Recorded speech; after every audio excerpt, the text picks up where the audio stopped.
Let's play. Whoa! Hello there, ladies and gentlemen. You all may call me Pharaoh, and I am joined with... It's got Danny. Skadani? Who's that? Scanny. Oh, why does it sound like something my father would say? Your father probably would say that about me. Who is this? Scanny. I love your dad. He's so great. Oh, jeez. And, crap, I was gonna say. And welcome back to Let's Play the Great Ace Attorney Adventures. Woohoo! Last time we left off, we began Case 3, and we have a test that was given to us by the Lord Chief Justice Strongheart, and he's like, okay, defend this guy, and if you win, you get to stay. And it's like, oh, okay. So the case doesn't really look good at all right now.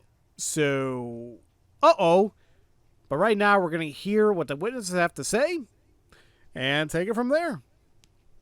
So, what the witnesses saw. He was the last bus of the evening, so I had a few customers. I remember it well.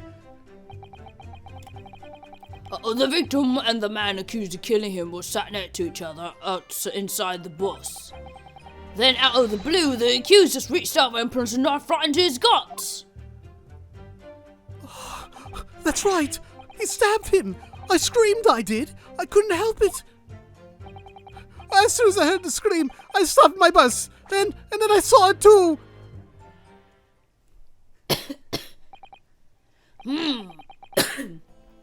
Unambiguous testimony, I must say. Exactly, my lord. These men witnessed the incident in the omnibus with their own eyes. I'd like to ask a question, if I may. Yes, counsel. Well, this testimony... it makes absolutely no sense to me whatsoever. Why not? Well, the incident took place inside a moving carriage, didn't it? As has been clearly stated from the outset, yes. Well, in that case, how could those two witnesses possibly have seen what happened? There's no way they could have seen, inside of the moving carriage.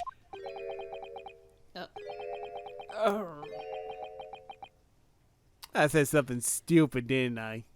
Yes. How quaint. I've read that civilization in the Eastern Island nations was a good century behind our own. But you're here in London yourself. Are you really so ignorant about omnibuses? Huh? Tell me, my Nibonese friend, have you ever traveled in an omnibus? Well, no. We, only arrived in London this morning. No matter. I've arranged for us to see for ourselves. The actual scene of the crime, that is. What? What do you mean? The actual scene? How? Field trip? A carriage is designed to be moved, after all. Presumably you understand that much. Yes? The omnibus in which the bloody crime took place is here today, in this very building. Here? What? The entire carriage? Bailiff! Bring forth the stricken omnibus!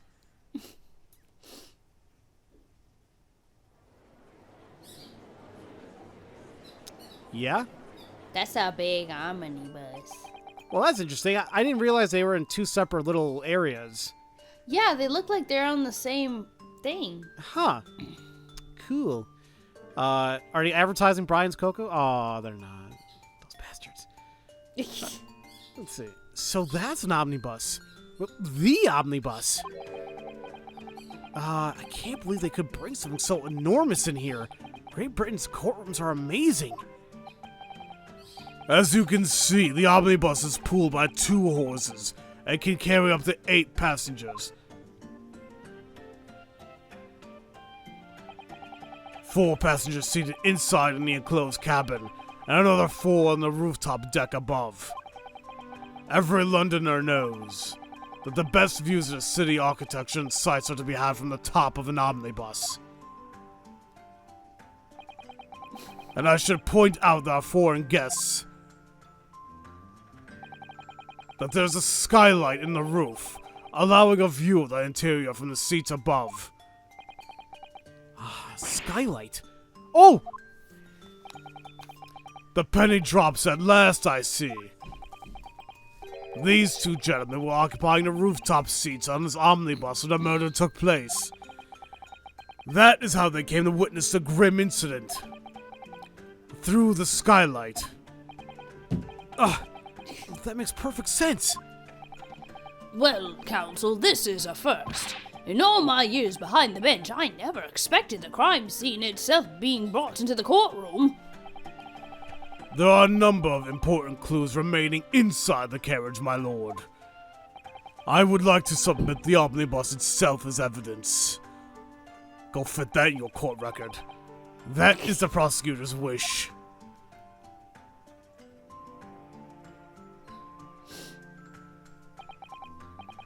Very well. I see no reason why not. This omnibus is hereby formally accepted as evidence. Alright. The 8-seater omnibus that was the scene of the crime. There were passengers both inside the carriage and on the roof deck that night. Woo.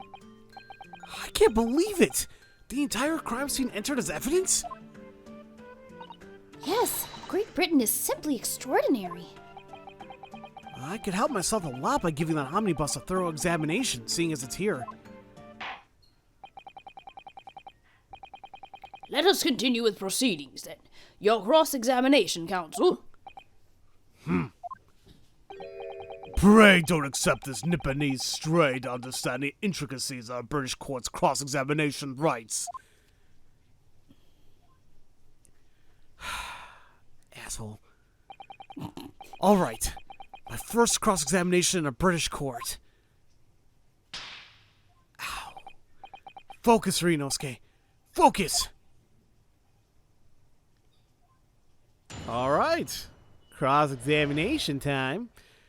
So, to begin, how about we go to the third testimony, where this guy says, out of the blue, just bloop, out of the blue, he reached over and plunged a knife right into his guts.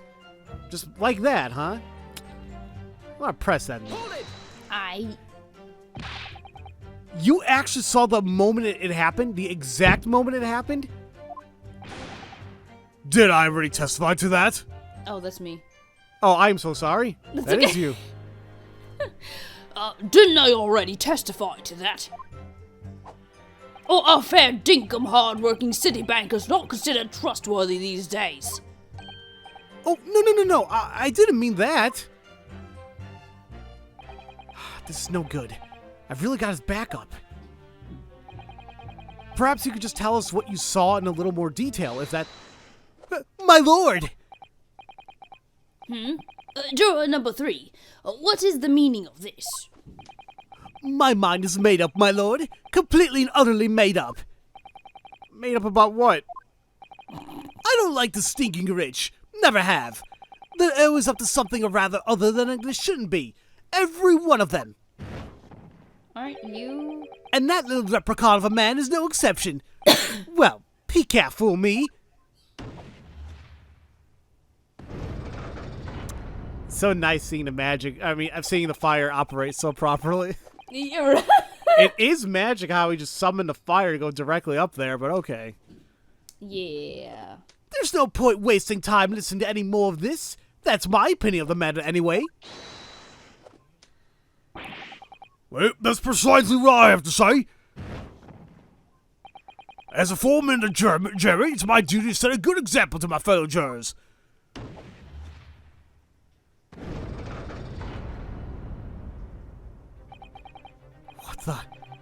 What's happening here? Let me see. Yes, it seems that's how the members of the jury give their verdicts. Fire? Apparently, yes. White for innocence and black for guilty. As the 6 members of the jury make up their minds about the case, one by one they each cast a ball of fire into the great scales of justice, as we saw a moment ago. So if those enormous scales fall completely to the black side, does that mean... Let's do our very best to make sure that doesn't happen. Now I'm even more worried than I was before.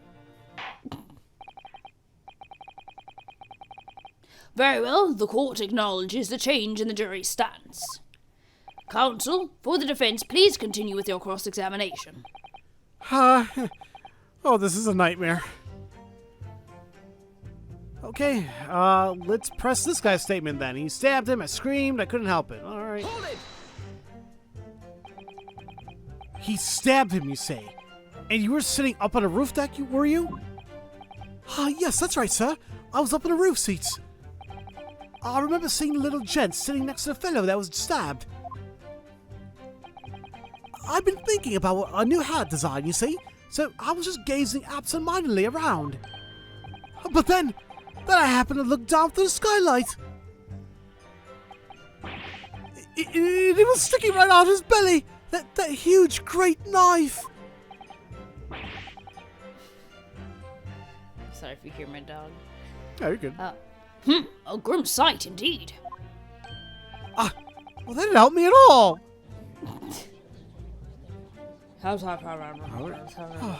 The jury looks like they're even more convinced my client did than they were before. What are you writing?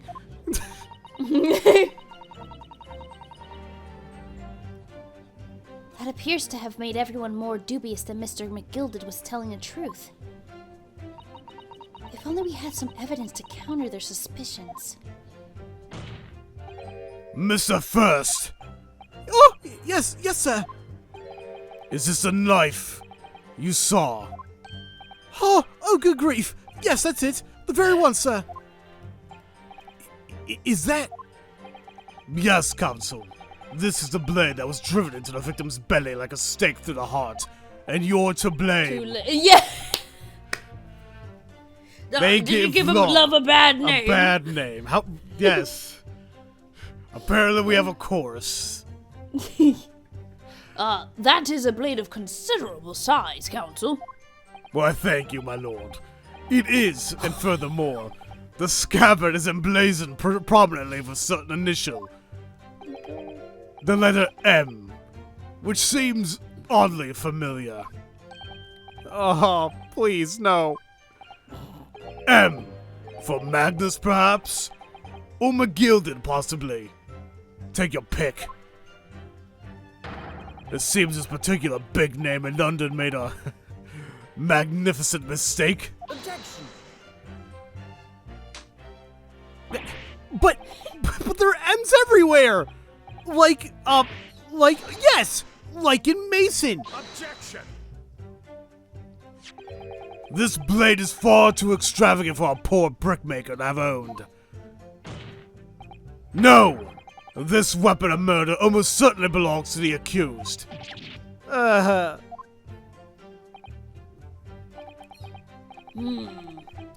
Not conclusive, but certainly compelling, counsel. A largish knife that has been found lodged in the victim's abdomen. Its quality and fancy ornamentation suggest it might be quite valuable. My lord, if you'll forgive the interruption. Juror number 2, go on. Mr. McGilded is a pillar of society and a gentleman's word should be sacrosanct. However, those of us in service know we must accept hard truths. Wait, what are you about to do? Rubbish. Sorry, I clicked it too fast. No, you're good. She said dispose of the rubbish. Get it? Because she's a maid? Ha ha ha! No! No! I don't wish to cause offense, but I do like to eradicate all traces of filth and grime. Why is your ass still here? Oh! Pew, pew, pew, pew, pew. Oh, that's me. I have painstakingly typed every word uttered here today and cross-referenced all the facts. As such, I am now in a position to draw the only logical conclusion.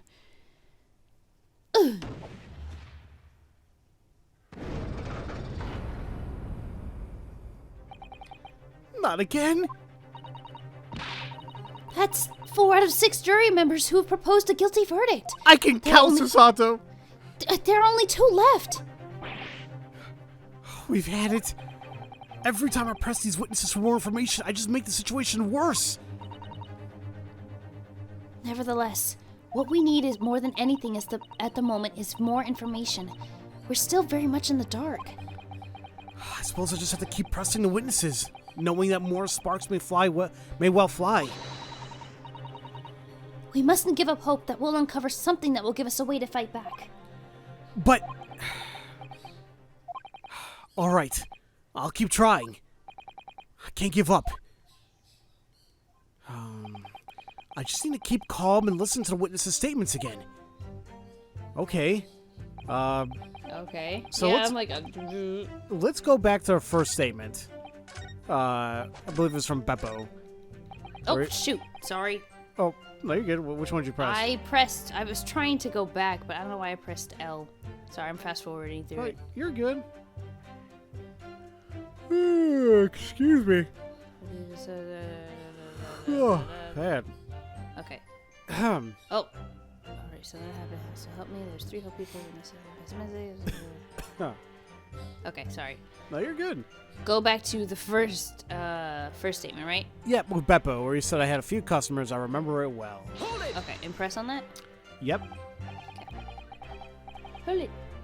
Yes, I think it was sometime after 10, wasn't it? Oh, yes, sir, yes. That's right, sir, yes. Ever so cold it was, freezing, in fact. And you had 4 passengers on board at the time. Is that correct? Yes, that's right, sir. Not all traveling in the same parts of the bus, of course. No. And there were no other passengers when the incident took place? No one alighted, for example? You're quite right with that, sir. No other passengers like that. No, none. I love how he's perpetually cold. I didn't realize that, but it's like, I guess that's what happens when you drive in the cold and dark London nights. So nobody fled the scene of the crime then? I have to say, the boss insisted running, he does. Every evening, the last bus of the day. But I do wonder sometimes if it's altogether worthwhile. Yes, sorry to say. But what do you mean by that? Well, what with it being so cold and everything, and only making 20 pence at a run, you see. Yes, I spent that much on the pub on the way home, just trying to warm up again.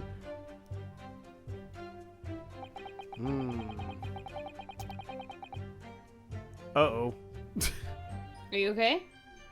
Well, yeah, but at the same time, I'm not sure what to do next. Let me, what happens if I go all the way to the end?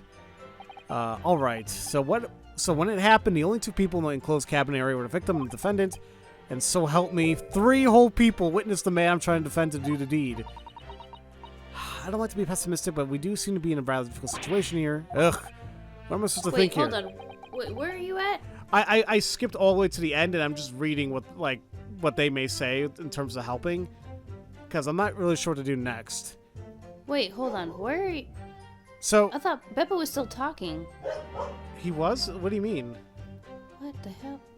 Hold on. Like something happened? Yeah, like, let's see, hold on. Hold on, let me go back to my history. I have Beppo. Well, with it being so cold and everything, only making 20 pence on the run, you see. Yes, I spent that much on the pub on the way home, just trying to warm up again. I just can't believe it, sir. Can't believe it. A murder on my own bus is too awful to think about. I haven't been able to shake this cold ever since it happened. What the hell? How come? Oh, you know what? Maybe I had to go all the way to the end and repress the statement. Okay. Oh, okay. Let me wait. All right. So sorry, guys. No, that's okay. I was like, what's happening? See, that's the problem. It's like sometimes I jump the gun of the series. Like I knew what I was supposed to do, but I had the order mixed up. So, because I didn't do a certain trigger, it's like, well, what do you want me to do, game? It's like, ah. But it's okay. We're getting right back there. Nobody fled the scene. I have to say, boss insists I've been running. Boss of the day. Blah. Wonder it together. Sorry to say. What do you mean? Cold. 20 pence. What the hell? Now I'm back, I'm back with the banker dude in the second statement. What other statement did you press by chance? Was it the last one? Oh, shoot. It was... Oh, what did I press on? Yeah, I think it was the last one. Hold it! I'm gonna try it myself now. What exactly did you see? Oh, well, sir, that would be the passenger, sir. Yes, collapsed on the floor he was. And by the passenger, obviously, you are referring to the victim, Mr. Mason, the brickmaker. And the other passenger that had the knife in the hand. I like this. By the other passenger, obviously, you're referring to the accused, Mr. Magnus McGilded. And then he plunged it down like this, stabbing the other passenger in the belly. What? That's bad. He acted out everything. Oh, see, now the fifth guy is talking. Yeah. Oh, boy. My lord, I wish to speak. Yes, juror number 5. Do I take that you too? As a master of the London Guild of Coachmen, the idea of a murder being committed in one of the city's carriages is utterly abhorrent to me. It wouldn't be right to make a decision before hearing all the facts news, I said to myself. But I've heard enough now. The horse has bolted, as they say. No, please just keep an open mind a little longer. Get up now, Silver Blaze. The finish is in sight.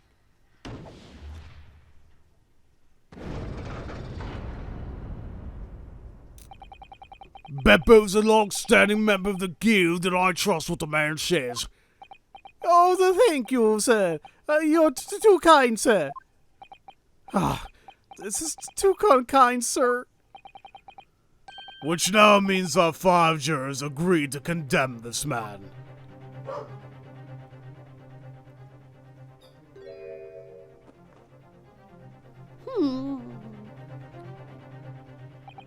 Madam Juror number 6.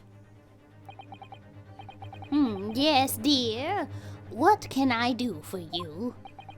You have heard the testimonies of the witnesses in the stand. Oh, yes. I certainly have. Still got my hearing, you know. Then, pray tell, why are you yet to pronounce your leaning? Well, dear, the thing is, I'm a creature of habit, me. I always go to the park at around this time of day and sit on a nice bench and get on with my knitting. Okay. There's a lovely little park just where I live. McGilded Park, it's called. Ah. The gentleman donated it to the city, you know. To put a smile on the Londoner's face, he said. I can't imagine such a fine young gentleman would have it in him to take another man's life. He's always doing wonderful things for the city. That's right, a man like that wouldn't stay by anyone, surely. Mother, may we go to the McGilded Public Library later and borrow some more books? How many Londoners live with their heads in the clouds? Do you people not know that... what kind of a man Magnus McGilded really is? What kind of man he is? The philanthropist Magnus McGilded has enough wealth to purchase the entire city he claims to value so highly. But where did all that wealth come from? Your client is a Shylock, sir, and one with the very darkest of souls. Demon souls, maybe. What? Oh, stone the crows! McGilded lends money at extortionate rates of interest, so his victims have no hope of repaying him. Almost like student loans now. When they default, he takes possession of everything they own. He's a vulture that preys on the weak. I've never heard any mention of that before. Your faculties haven't deserted you, I'm sure, madam. So has this thought not crossed your mind? Would a man wealthy enough to buy London in its entirety not have a carriage of his own? Oh. What possible reason could this man have to make use of a public omnibus service?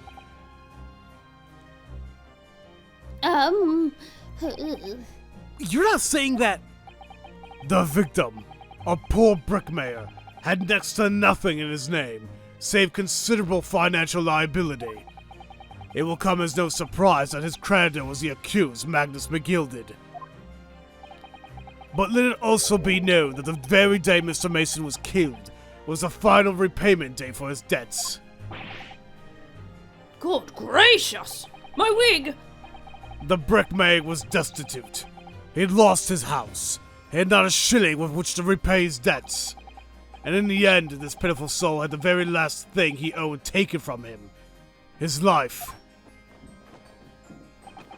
By the merciless philanthropist pretender, Magnus McGilded. I don't believe it.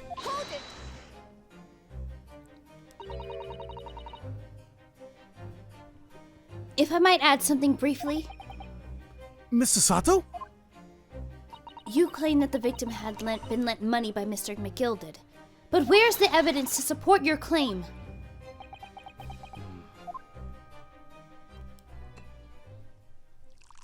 Sir? Oh yeah, I forgot about this. Pray forgive the discourtesy of filling my hallowed chalice in a court of law.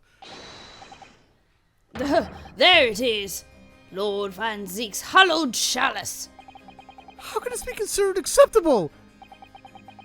But I find myself in unexpectedly good humor. I had heard ladies from the Far East could show great courage, but I didn't expect to experience it myself. As a judicial assistant to the defense, I am simply doing my job. What a pity that your display of courage is in vain. This is the debtor's ledger, which details all monies loaned by the accused. You will find the victim's name clearly recorded inside.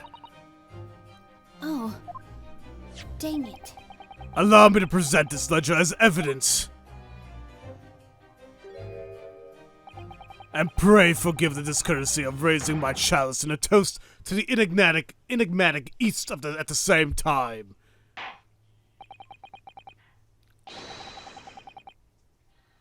A marvelous toast, Counsel. I will gladly accept the new evidence. A catalog of people who had borrowed money from the defendant at a high rate of interest. It includes the victim who owned 20 guineas. Should we look at it?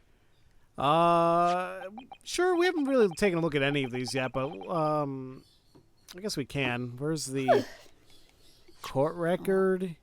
Open it. We got the armband. Oh, let's take a look at some of these. Let's take a look at the autopsy report first. Oh, sorry. I actually clicked the... Oh, never mind. Sorry. Did you open the ledger? Not, yeah, I clicked on it. Okay. Bloop. This portfolio must contain all sorts of secrets of London's gentry. Oh dear, do you really think we ought to look inside? Well, it's not as though we know any of London's gentry personally, is it? Apart from our great detective friend, perhaps. Actually, I wonder. I assure you, we will not find Mr. Holmes' name inside. Well, let's see what we find.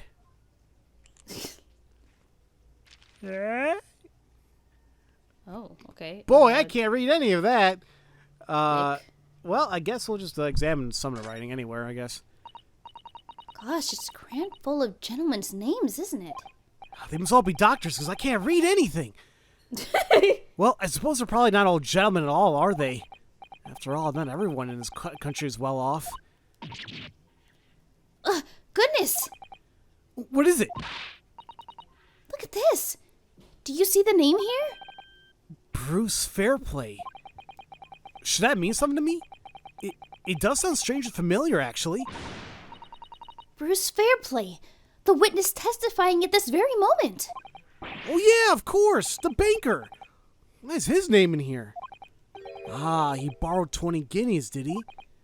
And look, the repayment date is fast approaching.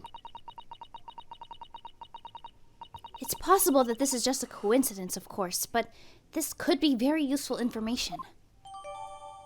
Ah, among the defendant's list of debtors is Bruce Fairplay, who would have been due to repay his loan imminently. Okay, Noted. nice. Okay, I'm just gonna take a quick look at the autopsy report, exactly what it says here. Okay. They just call him thrice fired Mason, or Mr. Mason, 54 years old, a brickmaker. February 15th, around 10 and 11 p.m., stabbed once in the abdomen with a knife. What the hell? Sorry, my controller decided to say, screw you. Okay. Stabbed once in the abdomen with a knife whilst journeying in an omnibus. Died due to internal hemorrhaging resulting from the trauma. Okay, basically what we know before. I guess can we take a look at the murder weapon? I guess we can take a look at the top part, maybe? I don't know if it matters. The murder weapon? Yeah. The top part of the dagger? Yeah, like the handle? sheath. The sheath. Oh, the sheath. My bad. Okay, yes. That part is the sheath, isn't it? Are you alright, Mr. Naruhodo? Oh, sorry. Yeah, I just don't really like blades. Oh, those don't seem like the words of a man with a large katana slung from his waist. Well, that's not a blade. That's Cosmo's soul. Aw. Anyway, that was really cheesy, but okay. But it's nice, though, at the same time. There's no sense in delaying it. Let's see what the blade looks like. Ah! Oh, my God. It's bloody. Ugh. That looks like a lot of blood. It surely is blood. The victim's. An Englishman's blood looks like a Japanese man's blood. Did you think it wouldn't? Sorry, it's just that we've only just arrived here in Great Britain. I'm finding it a little hard to adjust. Yes, I do understand. Ugh. And the other side has the M on it. I guess we can click on that. You have it on M for mini. Ah, We should be on E for... Wait, I forgot how the rest goes. But it should be on W for, no. Wombo.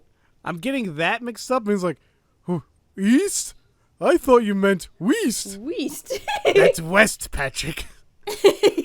You're fired again. Ah, the good old days of SpongeBob. Yes. An ornate letter M. Undeniably Mr. Magnus McGilda's initial. And it's beautifully gilded, too. It must be very valuable, I should think. Ah! What is it? Well, look at this M. If you turn it upside down, it becomes a W. That could change everything. A W? Yeah, it's one of those, turnabout cases. I'm sure of it. I'm afraid I don't know it all, but what I'm sure of is that this is an M. Oh. Well, that idea was quickly quashed. I was saying the same thing, buddy. Don't worry. I can see that being a W, but okay. No, it's too fancy. Because usually anything that's like a fancy lettering, it'll start on the left with English. Right, absolutely. Mostly. Unless you're just one of those fanatics where it's like, it has to be different. Anyway. Okay. Let's continue with the testimonies then. Okay. Oh, yes, 20 guineas. The victim owed a considerable sum. And the accused made quite certain he had ample recompense. Well, it would seem I've had the wool pulled over my eyes. Regrettably, madam, that is the modus operandi of the accused. And it's such a pretty little park, too. What a scoundrel.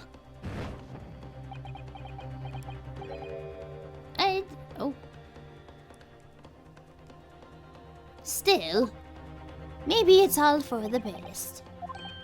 Wait a minute. Let's just think about this a little bit. I don't stand for nonsense. And we just lost. Okay, well, thanks for watching, everybody. That was great. Game over. Yay. Time for the next game. That was it. The last juror's decision.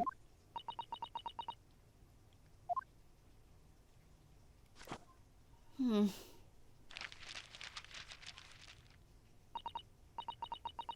ain't gonna deal with this crap. Oh! According to this Encyclopedia of British Law, when all members of the jury have concluded that the defendant is guilty, court proceedings are suspended and the presiding judge will deliver the final verdict and sentence. That's what it says here. The final verdict. It's over then. Oh! There's a footnote, though. A footnote? However, the defense... Excuse me. All 6 members of the jury are now in agreement in this case.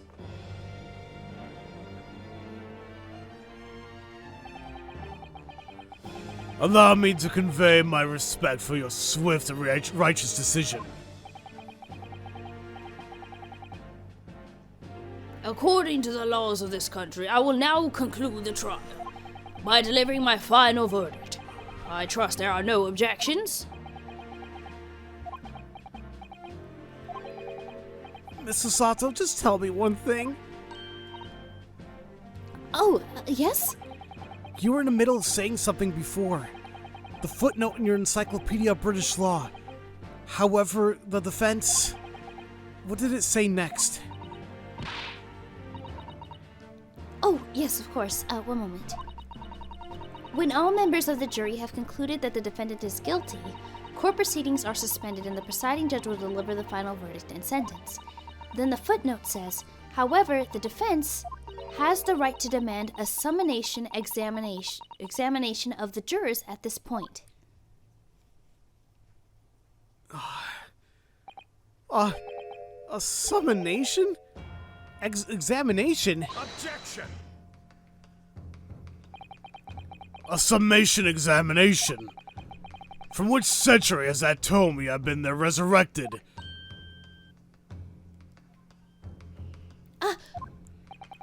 Judging from the binding, I would say the book is at least 50 years old. Any modern text of British law wouldn't even give such an antiquated procedure a mention. It's a relic, long forgotten and certainly no longer practiced. So you're out of luck. Oh. What even is it, Mr. Sato? The so-called Summation Examination. Oh, one moment and I'll read about it. You would demand the right to a procedure before you even understand what it entails. Typical Nipponese. Alright, Mr. Naruhodo, I think I understand. It seems that under this procedure, we would be able to appeal to the members of the jury. To do what, exactly? Appeal to them to change their leaning and reverse their decisions. And it says here that... if successful, the proceedings of the trial must be resumed. Make them reverse their decisions? Yes, in times gone by, barristers would use summonation examinations to attempt to influence the jury's decision. But that procedure became something of a formality with no practical benefit, really, so it rather fell out of use. I wonder why. It was taking too damn long. Because it was devoid of purpose. That too, though. Huh? Changing just one member of the jury's mind will be hard enough, let alone several. No self-respecting defense barrister would even assert his right to try in this day and age. Still... I don't see any mention of the procedure actually being formally revoked. What are you suggesting? I'm suggesting that although it may be antiquated and largely forgotten, it isn't yet extinct. Oh, shit. What do you think, Mr. Naruhodo?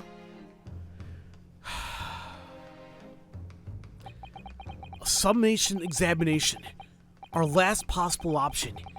Do we assert our right to carry it out or admit defeat? I mean, what's there to lose? Let's just assert. Yeah. The defense wishes to assert its right to a summation examination, my lord. Objection! London is the capital city of the most powerful nation on earth. We have a duty to the world to exemplify the very highest standings of judicial procedure. Summation examinations are an embarrassment that should remain buried. Objection! But if that's our right, it's our right. I believe we can prove vital in this trial.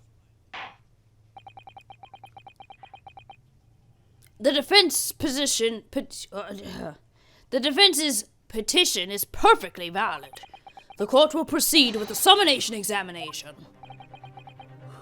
This is madness. Foreman, are you and the remainder of the jury ready? Eh? Well, I'm not, well, there was no mention of this in the letter I received, you see, so... All members of the jury will be asked to explain on what grounds they have reached their decision. But on what grounds? You must all justify your decisions and explain why you believe the defendant to be guilty. Well, my lord, you're rather putting us on the spot. This is most irregular. No mention was made of this before. I don't really hold with all this justifying, Locke.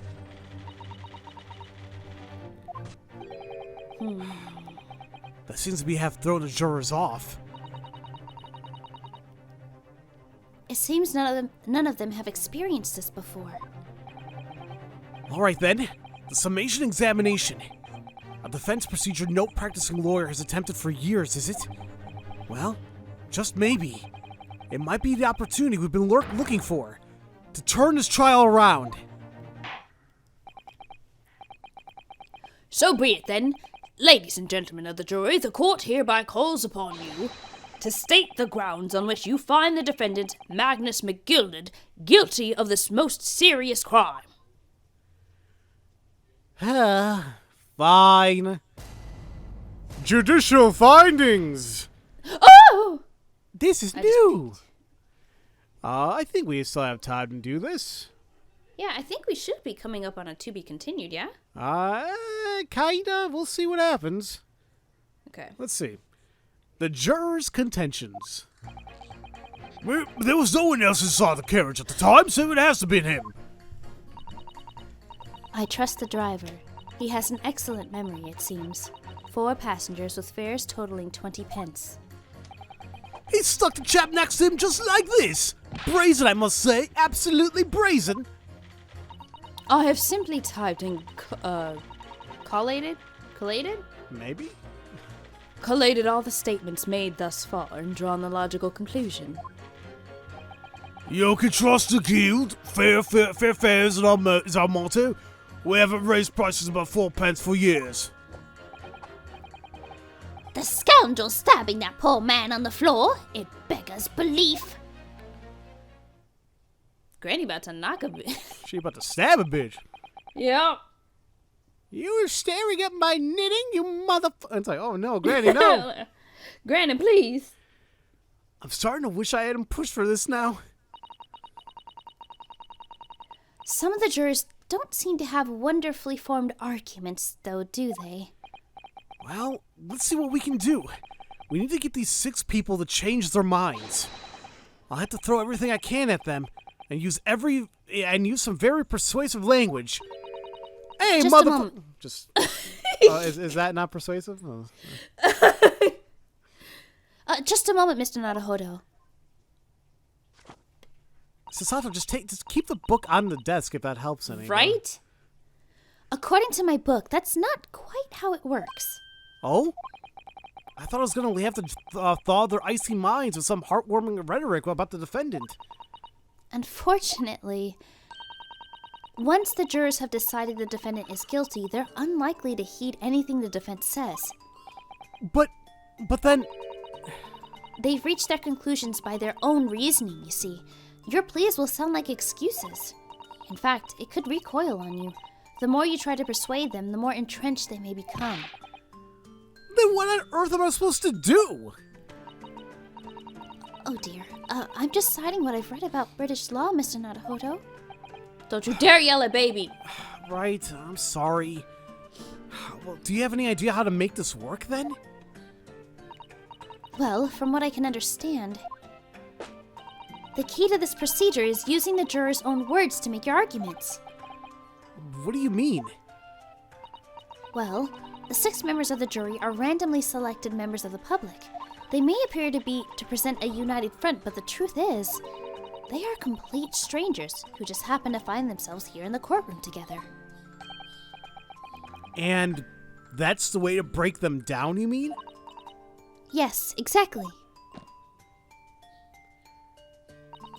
We must listen very carefully to what each member of the jury says, and see if we can identify any contradictory statements.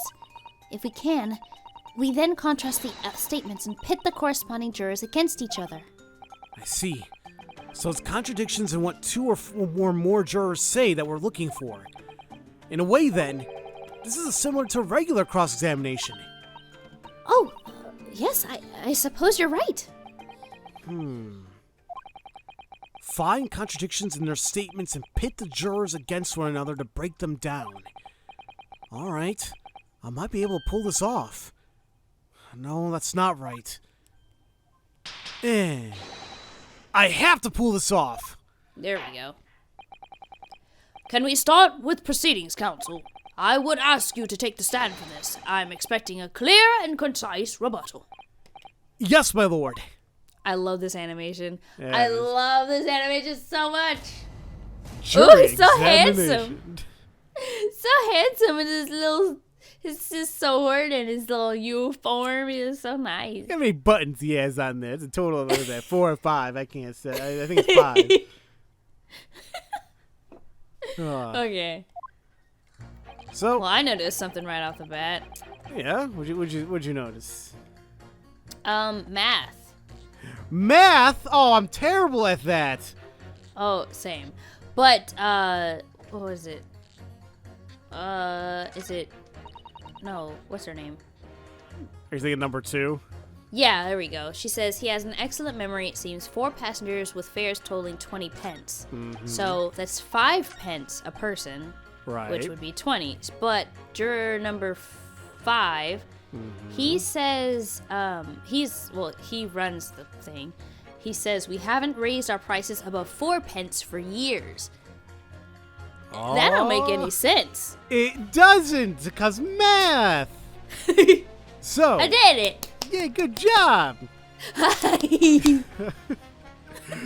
So, what Danny just pointed out there was a contradiction between the jurors. And to make this continue, you can see on the bottom right there that you could press the jurors just like in other cross-examinations to possibly get more information, or you could pit one juror against another if there's a clear contradiction. Think of this as like presenting evidence per se. So we're going to pit we're going to pit number 2 with number 5. And you can tell that, you have the wording there. She says 4 passengers totaling for 20 pence.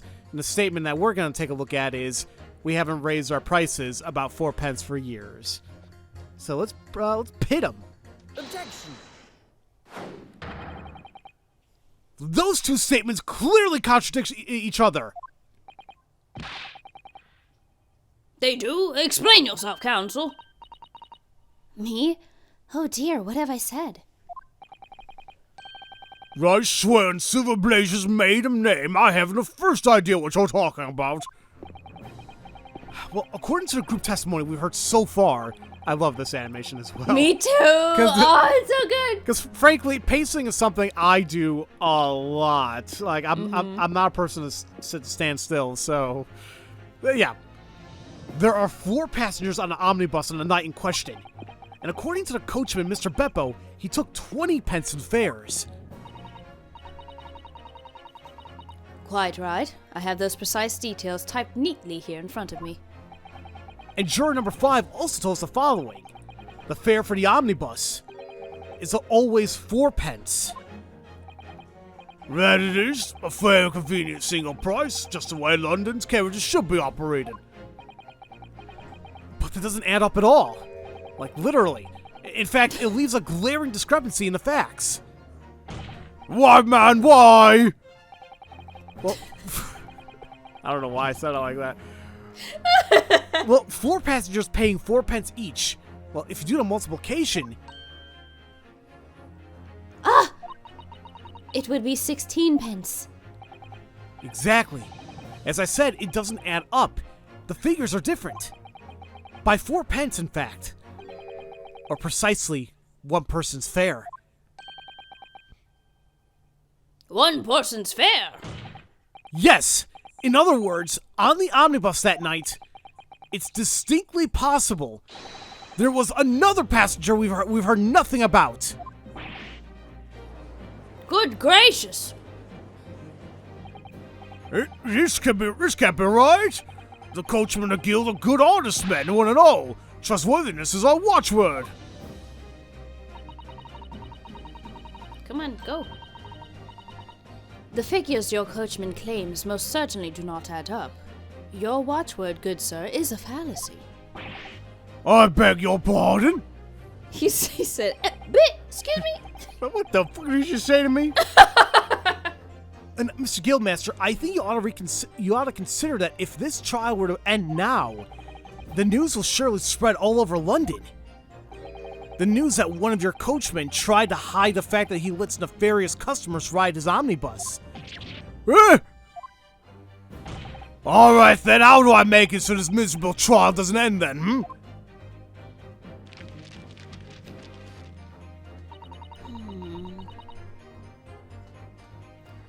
Well, according to my book here, you simply launch a ball of fire into the innocent side of the set of scales. What do you mean simply launch a ball of fire? Who the hell do you think I am, a mage? Now hold your horses there, coachman. We were all in agreement. Why do you have to go and... Wait till I get my hands on you, Beppo! Uh-oh.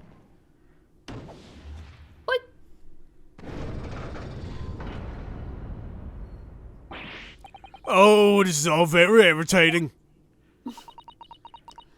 Begging your pardon, sir, I'm going to do the same.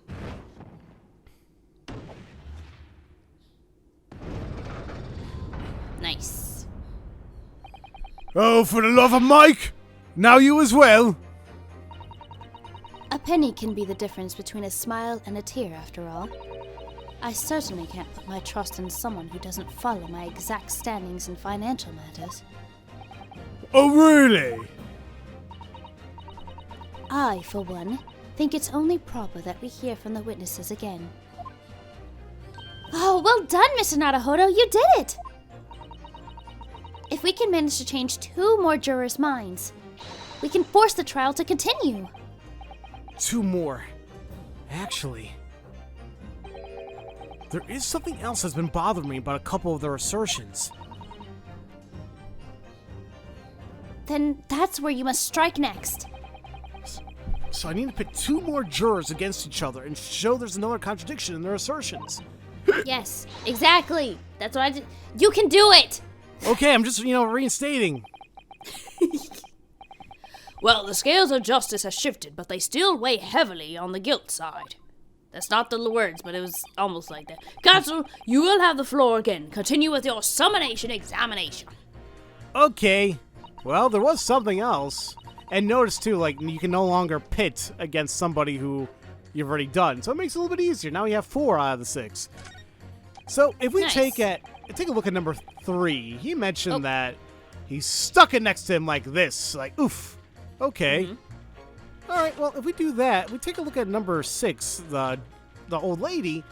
She says that the scoundrel stabbing the poor man on the floor.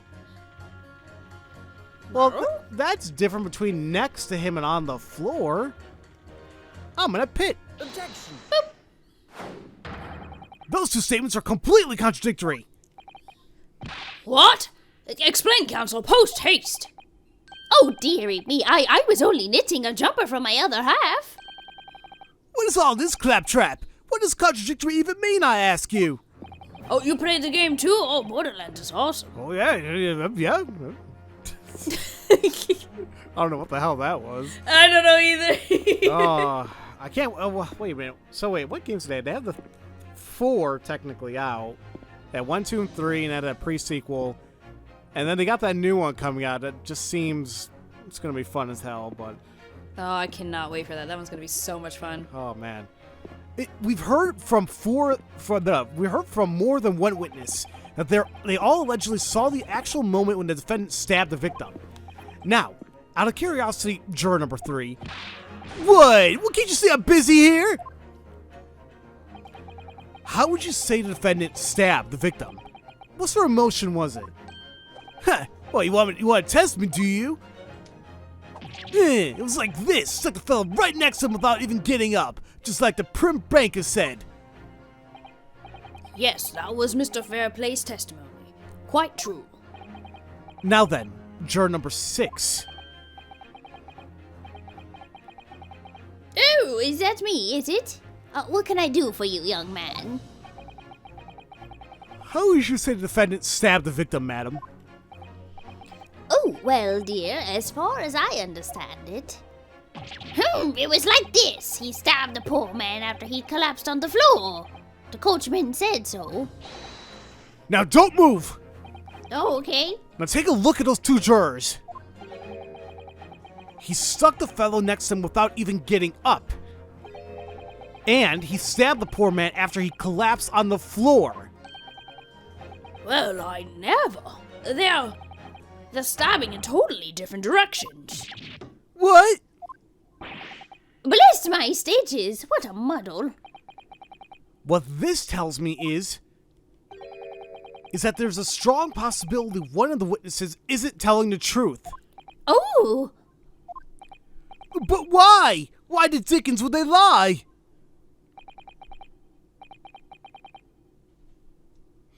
I don't know just yet. But what I do know is that if the trial ends at this point, we may never find out. We may never even know the real truth. Ladies and gentlemen of the jury, can you really let that happen in all good conscience? Oh, shoot. I keep... Lies, you say? Oh, dearie me. I can't abide people telling lies. Yay, Granny!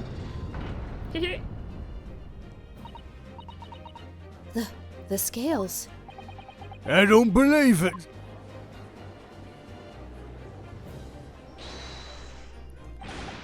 Wait! Now hear this, my fellow jurors. I warn you, you cannot listen to this man. Look at him in his black suit.